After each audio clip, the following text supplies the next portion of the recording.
Yes, people, welcome back to Let's Talk Premier League. We're here for the Chelsea show. It's an international break, so I've made things a little smaller. The guests are very small. But that is the best way, I think, sometimes, especially considering, as I was saying backstage, I've got to jump off at 6:55 to jump on to another stream for 6:55 for F1. But we have got the United show, so if you ever want to, if you want to see some people crying and potentially some torture, then that is back at 9. Chris says, "Why are you not streaming the England game?" I don't want to watch terrorism anymore. You've answered your own question, that one, yeah. That's all I've got to say is Southgate. You're late. I am late. 2 more years. Has he signed that deal? Has he? I don't know. That's the rumor, anyway. That's the rumor. I'm gonna go get a knife. I'm going to go get a knife and slice my throat. Chris says, come on now, please come on the channel. I am. I did a match preview for our goal, actually. I recorded it, this morning, at like 2 a.m. in the morning. It's always the sociable times. But we're joined by Andrew. Charl will hopefully be here at some point in the near future. But Andrew, how are we doing? Yeah, I'm all good, mate. All good. Friday, I'm off for about 10 days now. So, and whenever I book anything, I always end up getting ill and starting to get a cough. I hope it's. I think it's down to just the seasonal weather. Hopefully, nothing more. Because the farthest I go at the moment is my garden or the bowling alley. So when it comes out, and because I work from home, so it's like I'm not getting illness from my league. So who else? I'm just being targeted. That's what weird. And that's the thing, obviously, of the lockdown. I've just started, obviously, with work and all of that. Started leaving the house more and going to see strangers basically at work. And I started picking up all sorts of fucking illnesses. It's like, brilliant, thank you. Wear a mask, you absolute filthy wankers. We've got a few things to talk about. As I say, it's going to be quite a relaxed show tonight because Wolf says, goodbye now. I'm really sick. Got to be off social media this time, probably for good. Take care, mate. Hopefully I can recover mentally and come back. Catch you in a bit, Wolf. I'll catch you, Wolf, man. Get better. Mate, everyone needs a break sometimes, Yeah, social media is an absolute shit show. So I don't blame you. If I could come off social media and I didn't enjoy doing this shit, I would so be off this crap. To be fair, but no, I hope you get well soon. You always know where we are if you need to talk. But as I said, we got a few things to talk about. We've got to talk about Rudiger, obviously.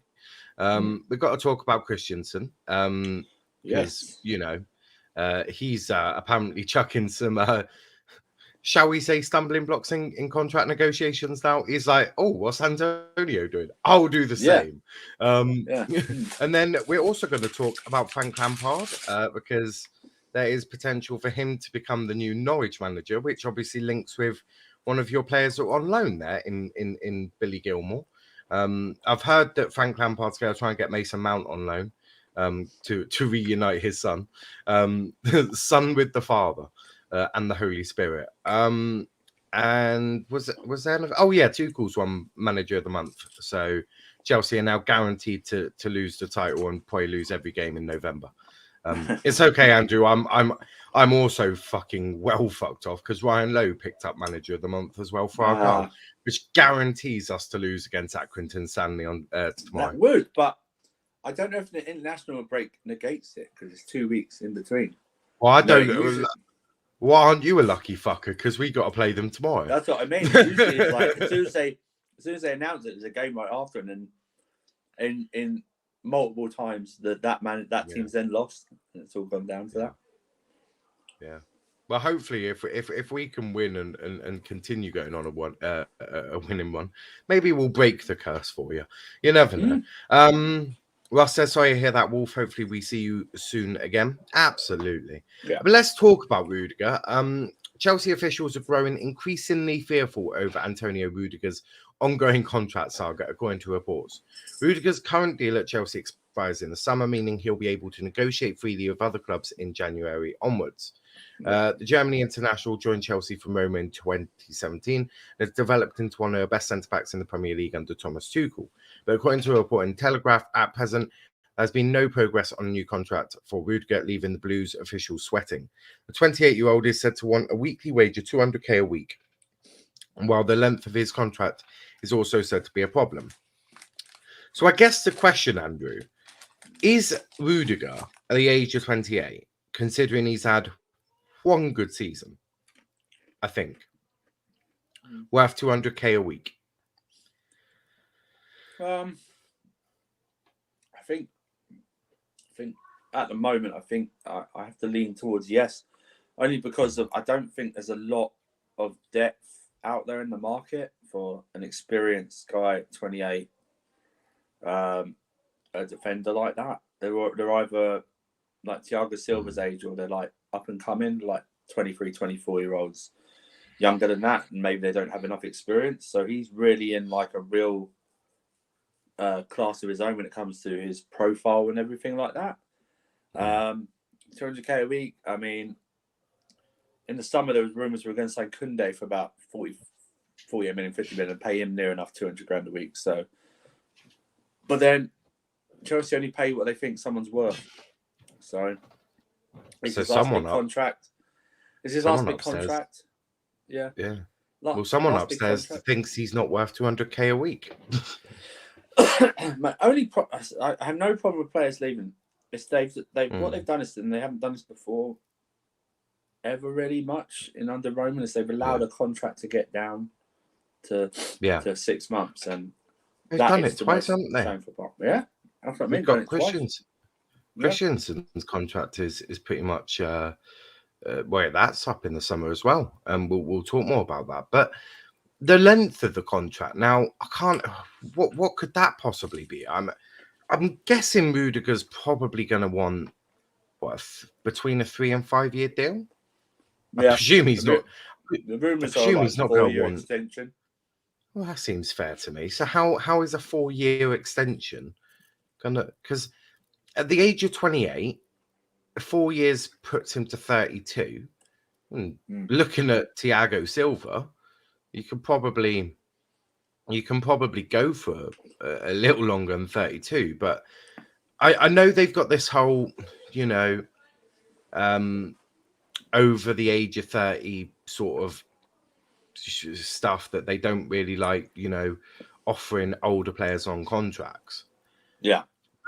He's only he turns 29 in March, so it'll be about be 33 by the end of his contract. I don't see how that is a major stumbling block. No, I don't either. When I look at it, I think though the wages are a stumbling block. I don't think they believe at the moment. See, we don't know what they've offered him, because rumor has it that I think it's almost confirmed that Ben Chilwell's on like 190 grand a week.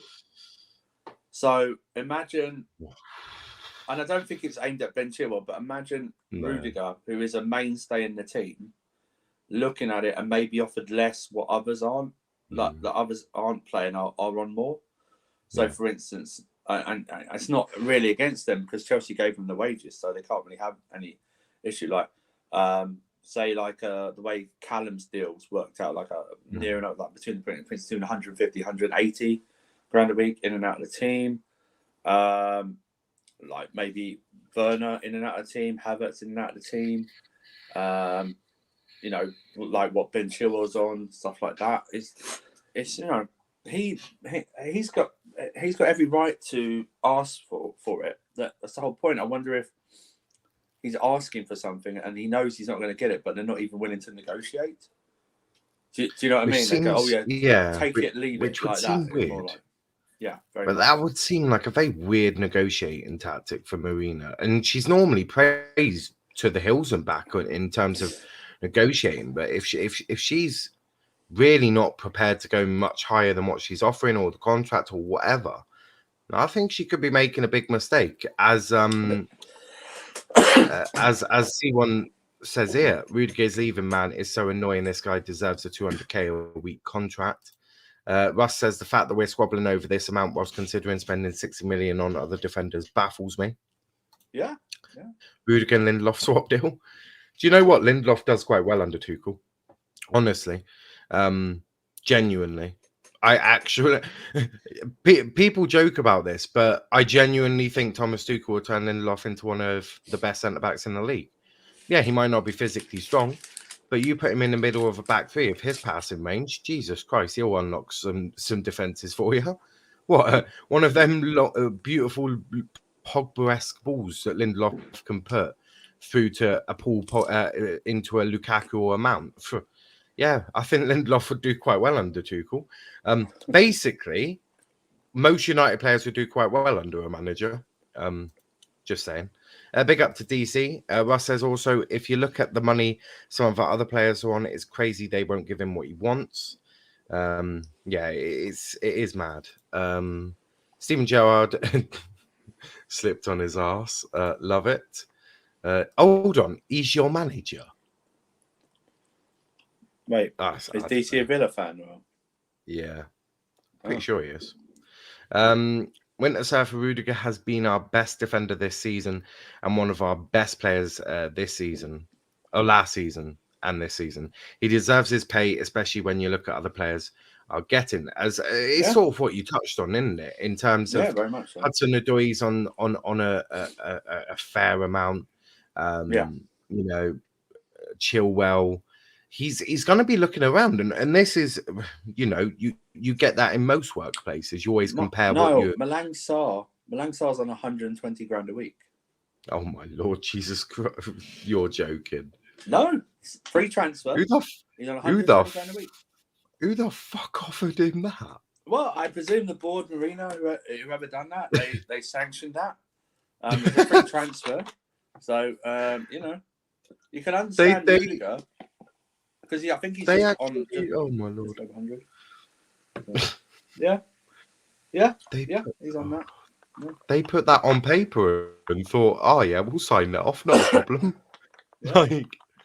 Surely someone's got to be looking at that, going, "You are what?" Like, surely you've got to have like someone in the board who gets all of the contracts just before they're signed off, just to double check them, and they look at the figure of that one and go, are we sure that's what we're offering? I'm not sure if it was like we're fine 120 because we're going to basically loan him out for 5 years and get like make so much money over it. So it's like, but they couldn't get anyone to sign him on loan in the summer. So it's like that's why he started a few games. So, oh yeah, you got to somewhat keep him happy, don't you? Russ says it's not like 200k is some wage structure breaking amount either. No, I agree. That's the thing. You look at Chilwell on 190, and also you probably have to look at what other teams are offering as well, because players look at that as well. All right, players will be looking at what other teams are paying their centre backs, and Rudiger will most likely probably be looking at Virgil van Dijk at Chelsea, who's on I think about 220 k, so 220. So, and Rudiger's going to be looking at that, going, why have the same importance in this team as Virgil van Dijk at Liverpool? So I think I should be paid a similar amount to Virgil van Dijk. Well, it's not even that. I mean, it could be even that, but look how much David Alaba is apparently on at Real Madrid. Was it 440 grand? Mm-hmm. Near enough, something like that. Yeah. So imagine he's being offered that, and he might say, "I'm not even asking for that. I'm asking just for this." Do you know what I mean? Yeah. So I want to stay. I have no doubt he wants to stay. I'm not for all this. He loves the club. He's definitely going to sign, because that means total BS. Yeah, because I always bring up the point that John Terry used tactics to get a brand new contract in 2009. You know, because Man City was apparently sniffing around. So it happens to all the club leaders do it, and I have no problem with any player doing it, because you can sign a new 5-year contract and like a week later you could get like out for injury for a long time. Do you know what I mean? Or something like that. So They should get as much money as they can possibly get. My issue is not even if he leaves or if he turns down a contract. It's the fact that we've allowed these players to get down to their less than a year contract, and we don't. Before 2019, we didn't usually do that, or we tried to sell them on. Do you know what I mean? And it's the same. I mean, everyone goes back Christian and Rudiger. Aspilicueta's not signed a new deal yet. I presume he will do, but he's not signed one. Yeah. Thiago Silva is he going to sign an extension? You know. Well, apparently he wants to sign on Thiago. Apparently he does want to sign a new deal. I think he wants to do 1 more year and then go. That's what he wants to do. What you say, he wants to finish in Brazil, but I think I read that most of these South American guys do want to end in Brazil. I think they start off in South America because you think back to Edison. You think of Edison Cavani, prime example, isn't it? Edison wants to go back to Uruguay, I think, or South America and finish there. Most of them do. I think they come over to Europe at such a young age nowadays. They're away from all of their family and all of that. And yeah, it is one of them. Carlos Tevez did that. Carlos Tevez did that. Yeah, Tevez. Yeah, I think Boca Juniors. They all do, don't they? And then came back and finished at Boca. Yeah. So. They all want to end and do you know what? That is admirable of them. I think if I was a professional footballer and I just started at Plymouth Argyle, right, and then let's just say I'm not an absolute fat bastard that eats McDonald's, although Luke Shaw is does the same, so I suppose I could do it. But let's just say I reach the dizzy heights of, I don't know, Chelsea or Liverpool or something like that. And then at the end of my career, I probably would be like, I'd love to go back to Plymouth. I'd love to go back to Argyle and just finish it there. Sort of, especially if you've got that connection with that club, which a lot of these South American lads do have that connection. Yeah, well, they grow up. They don't grow up wealthy. So what they do is that if they're talented, they know they can go earn lots of money and then start paying it back, essentially, to family and that. So that's what they do. That's why you see them like, look at the Brazilians that went to China a few years ago because of the high wages and everything like that. Oh. They did that to earn more money so they can send back to family. That's what they do. Yeah. Lots of footballers do that because not many of them are like Patrick Bamford, where they're a posh bastard who's basically had the silver spoon given to him. Chris says, big up panel, hope you're well. We are Virgil van Dijk at Chelsea, Niall? I'm not saying that. I don't want to get attacked by Liverpool fans. Willian as well. Willian he's done the same. He ended his contract at Arsenal. didn't get any payment and went back. He went back because he went back for two reasons. A boy club and his dad's not very well, so he wants to be closer to his dad. It's obviously his mum. To be fair, I was surprised that he just ripped up the Arsenal contract and was like, just keep your money. I'm surprised he did that. To be fair. Yeah, because there's no way Arsenal are going to pay out, terminate the contract because they have to pay out loads of money. Well, that's true. Let's talk about the other centre back though, because you've got problems in terms of contracts, which I can already see Andrew is absolutely thrilled by. And that one is Christensen. Can you still hear me? Yeah, I can hear you. Yep. Oh, excellent. Can you hear me? No, basically my computer. Yeah, I can hear you. My computer is having a mare. But yeah, Christensen. He has apparently started throwing in for some negotiations as well. Chelsea were convinced they are finding a new 5-year contract with Andreas Christensen, only for the defender to demand a last-minute change to terms, according to reports. Chelsea have been locked in talks over an extension and are running out of time to secure. I swear.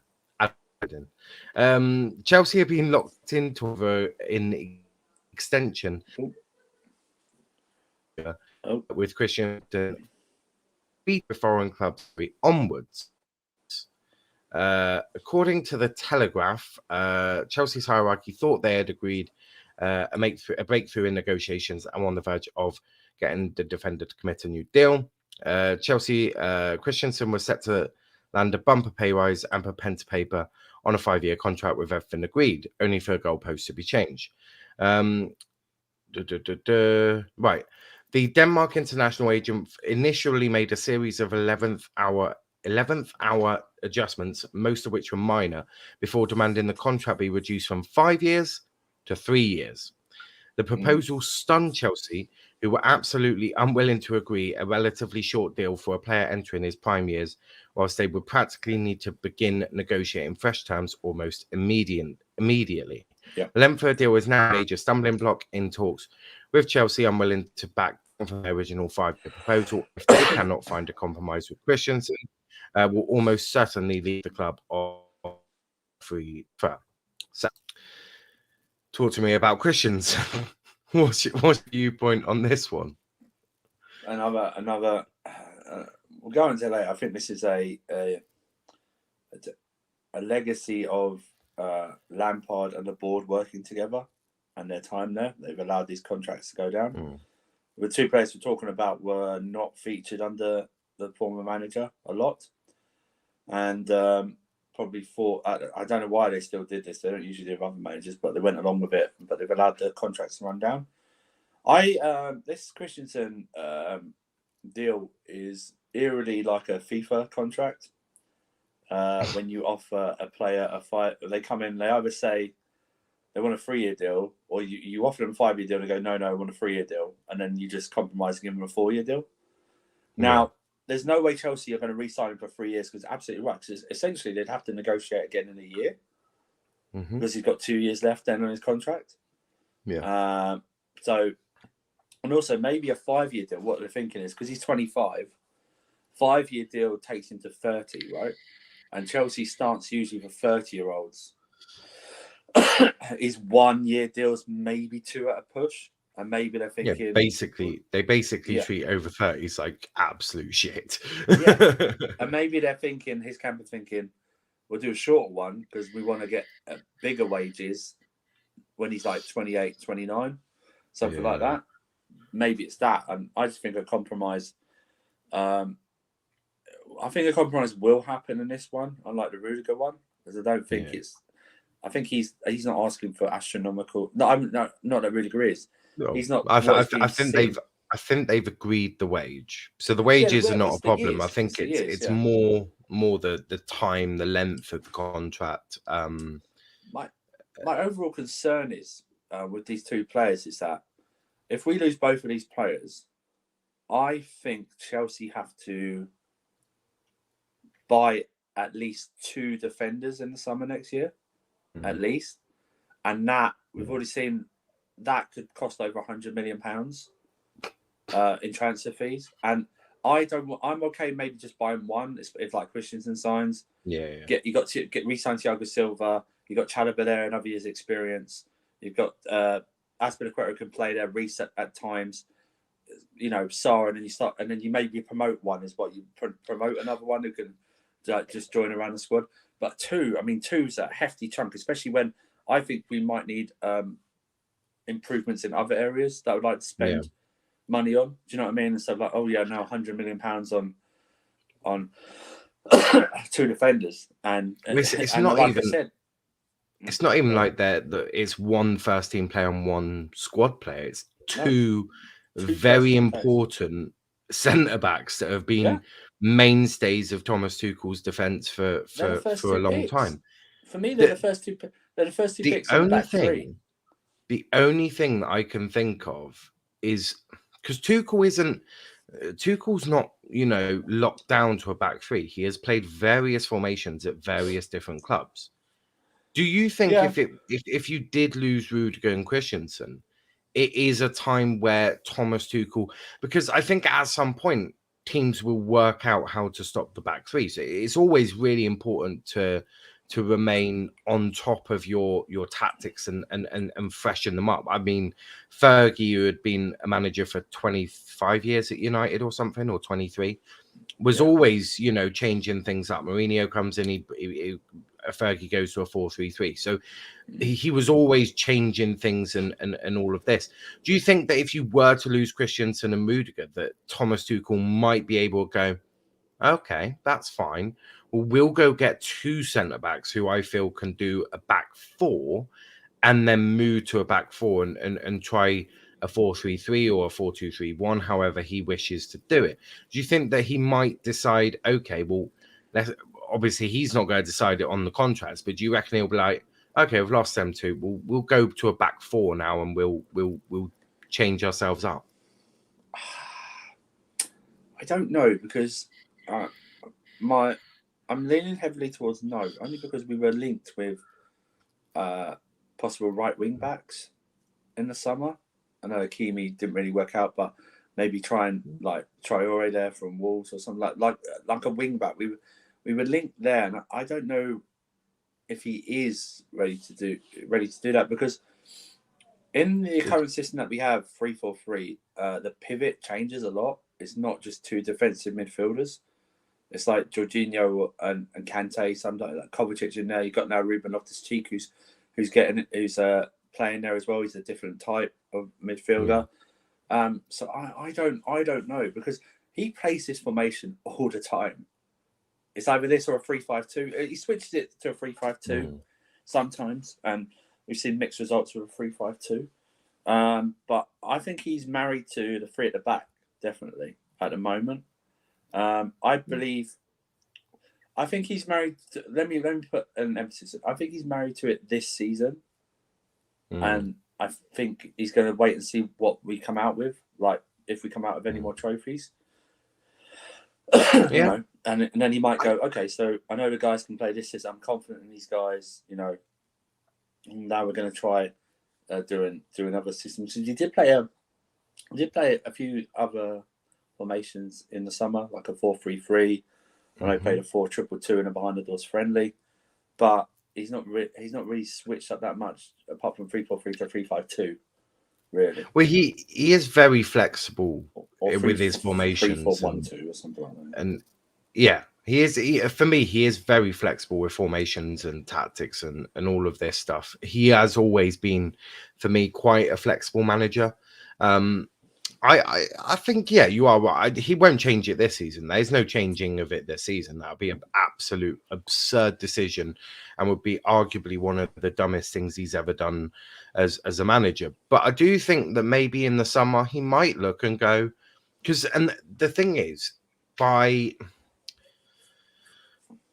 doing this, you've got an awful lot of attacking players at Chelsea. You've got an abundance of attacking players, and with this way, it means you can fit in another attacking player. Now, I'm not saying that he should do this because you can shoehorn another attacker in, but I think if you think about it a bit logically, he might view that as a point of, okay, well, we could switch it up.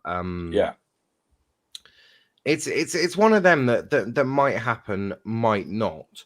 Russ says the Christensen situation worries me less than Rudiger, though, to be honest. I feel like this situation is easier to work out as it's not about money and we'll come to some sort of agreement, I hope. Yeah, I agree. It should be easier to sort out. I think Tuchel's current mindset on the formation is that if it ain't broke, don't fix it. Potentially. The US versus Mexico tonight. Let's go. Zach does love his international football. Zach loves his international football because he hasn't got Southgate in charge. Cop says, yes, guys, as you can see, I have hidden after that shocking West Ham defeat. But big up, you all. Big up, Cop. Hashtag we're going to win the league. Not with games like that, you won't. But I want to talk about one of your former players and managers. Before we talk about briefly Thomas Tuchel and winning manager of the month, and that is Frank Lampard. Now, there are 2 jobs now that he is being rumoured for. The first one is Norwich, right? So the first one is for him to go to Norwich. and be reunited with Billy Gilmore for the rest of the season. And I sort of feel that he's got nothing to lose in the Norwich job, because he can go there. If they get relegated, they were going down anyway. And if he keeps them up, he is the Messiah. And Frank Lampard is greatest ever manager to walk the earth, and will get the Chelsea job again after Tuchel leaves.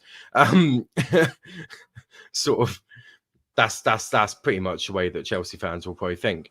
But then the other job that he's now being linked with is the Rangers job in Scotland, to replace, obviously, Steven Gerrard that went to Aston Villa.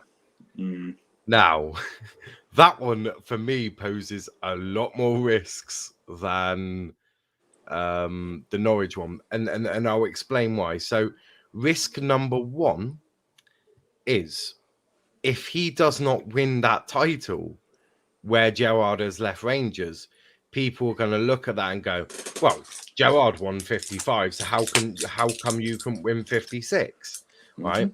So he's going to have that risk, and it is a league that he maybe doesn't know. It's a tough one. It's, do you go with the not risk free, but it is certainly less of a risk? Do you go with that one, or do you go for Norwich? Which one do you want to see him do?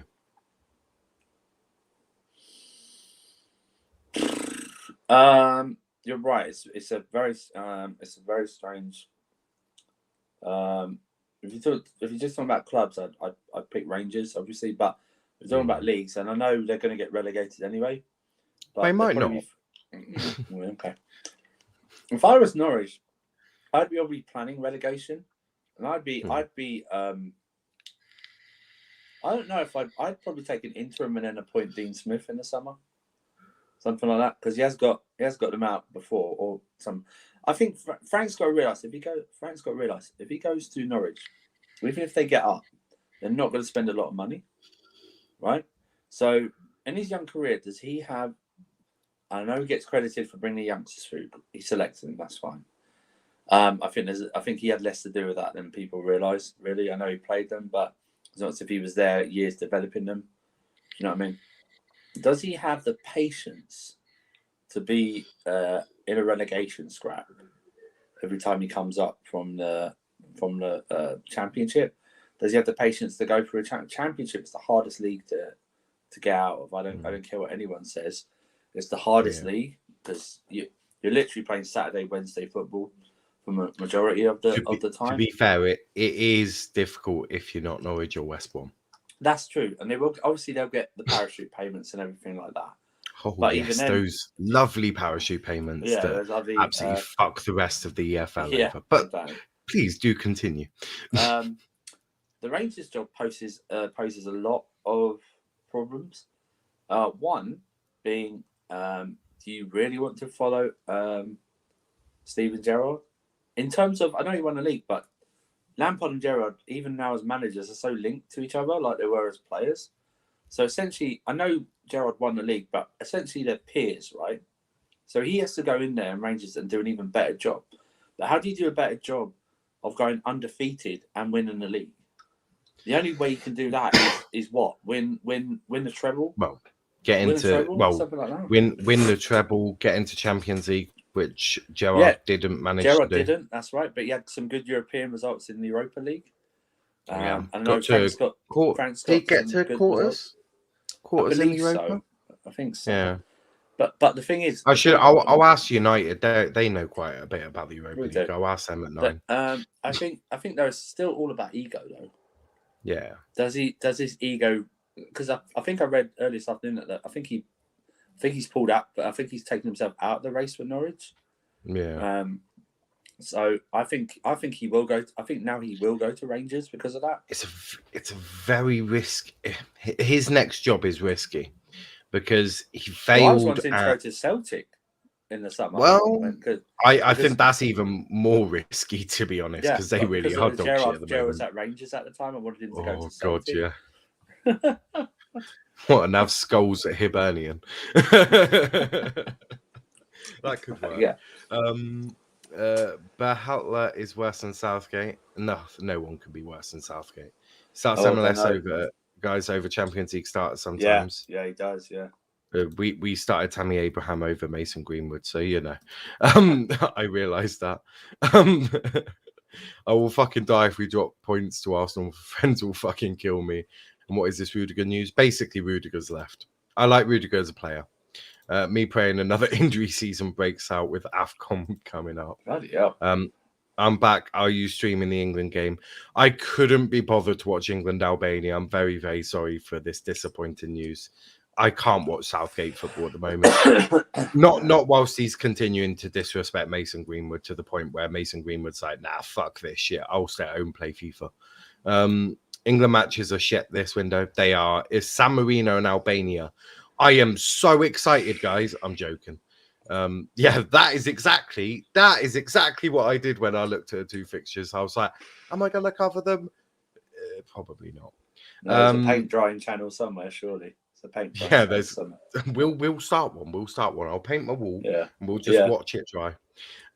Me praying that another injury season doesn't break out with AFCON coming up. Firmino injured, Mane injured, Keita, Milner, Jones, Elliott, Thiago always injured. Love to see it. Southgate is shit. Yeah. True. Pickford, Walker, Chilwell, Reece James, Stones, Maguire, Philip. Oh, bloody. Henderson, Kane. Oh my god. I quit. I actually quit. I quit. Oh, fuck my life. Is he got enough defenders there, or does he want to chuck in a few more? Three at the back against Albania. Mate, you say three at the back is. You say it's three at the back, but it's definitely a five at the back. And defensive midfield as well. Yeah, he's got five at the back and a double pivot against Albania, mate. And is it Walker playing in the back three, or is it Reece James? I presume it's Walker. It'll be Walker. Or knowing him, seeing how well Chilwell and Reece James done at wing backs, he'll put Reece James at right centre back. No, do you know what I mean? What? And then Chilwell in centre midfield with Henderson left wing back. If England wins 7-0, you say sorry to all of us, okay, for not streaming the game. I can apologise, but I expect Shouldn't we beat Albania 7-0? Really? Well, I would say that, but we didn't even beat San Marino 7-0. So I don't know. I don't know how 7 goals from that lineup. I'm not expecting 7 goals. No, not really. I can only see 3 attacking players there, and one of them is Raheem Sterling, to make that 2 attacking players, and one of them's Harry Kane for England, to make that 1 attacking player. Wow. And Phil Foden, he ain't too bad. Now, question to Andrew: how does it feel to have the best fullback in the world at our club?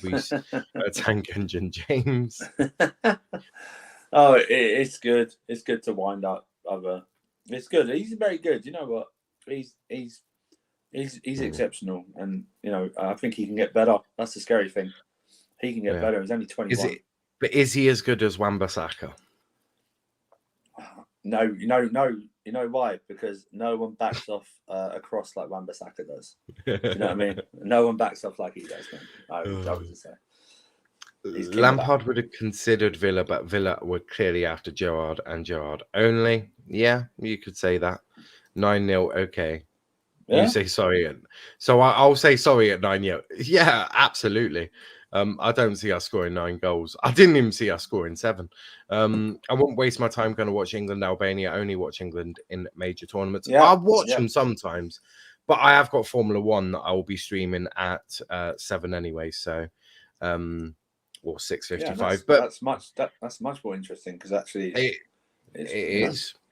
I'm quite excited for it. But the last bit to talk about before, because I'm watching it, I'm making sure I'm not too late. What I wanted to talk about too, cool. He's won Manager of the Month. Congratulations, you've just thrown away the title. Yeah. As I said to you backstage, now it's lucky we got the international break, because usually when they get given this, then they got a game like a few days after, and a high percentage of the times it's not been a positive result. So I'm glad we've got like a week or so just to die down. No one mention it, and then we can go on and hopefully beat Manchester Leicester, because maybe Brendan Rodgers has gone to Manchester United, or maybe not. But it's one of those things. But yeah, yeah, I think it was deserved. It's ironic he got manager of the month probably for the easier run of fixtures than the previous run of fixtures that were harder on paper. But what was it? Was it 12 goals, 1 conceded, something like that? 10 points out of 12. Yeah, he's very good. I don't manager of the year awards are. I gave up manager of the year awards in 2005 when David Moyes won it for Everton, finishing 4th. They didn't give it to Jose Mourinho, who came in his first season, won 2 trophies, and broke the points record. But to be fair, that do you know what, that would be a tough one to give out. I think, being honest, because you've got Moyes, who's just basically won something by getting top 4 with Everton, but then you got Jose that won stuff for Chelsea. It is a tough one. It would have been. It would have been really. Yeah, it would have been a tough one to give. Listen, manager of the month is manager of the month. It's all good. Saw Reece James won goal of the month for that first one against Newcastle, where he hit it with his left foot. I don't care. That should have gone to Mason Greenwood for that goal against Leicester. I don't that was give a a banging shit. goal. Yeah, that was a banging goal. Yeah, I don't give a shit what other people have done. That goal against Leicester, the Greenwood scored, should have been goal of the month. I don't give a shit. I think how he was voted by the public. I have no idea, but I'm guessing by some nonce that has decided this. Absolute disgraceful behaviour. Greenwood should be winning that. Some nonce. We're gonna beat Albania 1-0, struggle against San Marino, about a fuck up World Cup place. Then little boy Hendo smashes in a beauty. If we are struggling against San Marino, I'm becoming German. 9-0 my prediction. F1 is more exciting than international friendlies and qualifiers, regardless. You're right. Niall, Southgate is a clown. You still play Maguire, who is shit. Stones hasn't played, and Kane, who has been dead. I don't mind the Stones one because at the end of the day, you can't play Stones every time. But as Stones, I don't mind. It's the rest of them I don't like. Well, Salah got Player of the Month, so watch how he goes on goal drought and score an own goal against Everton. David Moyes, Fornals, Zuma. If I can hear those names again, I will assassinate. Oh my Lord, Jesus Christ! Good Lord. Mo Salah versus City, 100%. I just want to confirm that we at the channel do not agree with assassinating people. Nope. But we do agree with sacking Southgate. But on that note, we're going to wrap up. I've actually quite enjoyed this one. It's been a really chilled out show, talking to Andrew. I've actually really enjoyed it. Obviously it's not going to happen every time, but these quirky shows sometimes with just 2 people, I actually enjoyed that. I thought it was a lot calmer than it normally is. Normally it's quite hectic, and I've got a job trying to control it all. So it's actually been quite nice and relaxing, to be fair. So thank you for coming on. But Andrew, pleasure as always. Where can they find you, mate? You can follow me at the Winter Surfer. I usually tweet out what if I'm on the stream, or go follow other people. More importantly, you should subscribe to this channel. How many subscribers are you on now? 468, I think. 468. It's only 32, only 30 something away from 500. So that's amazing. I know. So yeah, but otherwise, follow me. Follow me there. I think we're doing a Pro Clubs stream again on Sarcasm City, about 9-10 o'clock, and then we're doing the NBA, the basketball streams on Sarcasm City Twitch regular season, which we only started 3 weeks ago, but I think I've lost count how many double streams we've done. It's ridiculous. We all thought it was a good idea at the start, but it's like we didn't realize we've got like 8 months of regular season games. Sometimes finishing like 6 a.m. in the morning. It's like, oh. But yeah, more importantly though, subscribe to this channel always. Absolutely. Unless you're a certain person from another channel about Bottas, saying you'd willingly kill someone. We can have a show now having plans to assassinate Southgate for not picking Green Goat. I'm not willing to put that as a show, I don't think. No, I think that'd be frowned upon at least. Yeah, I think so. Winter Surf, I'll be on for Pro Club stream. I have Plus now. Okay, Do you cool. think Eddie Howe to Norwich and Mourinho to Newcastle? I think. Well, not now. Oh, no, I think Eddie Howe's already gone to Newcastle, and Yeah. Mourinho is definitely a unless Roma. they told him just to take training and then we'll sign your contract a couple of days later. But I think Yeah, he's already signed. unless they've just both quit their jobs quite Like quickly. shadow days. Then... He's got shadow days trading. You know, like it's just like, let's see how it works out. Oh, brilliant. But yeah, you can find me on this channel in 2 minutes with Chris for the F1. So make sure to tune in then. I think it might start raining in Brazil, which is going to be great. So yeah, we'll catch you in a bit, guys. Peace out.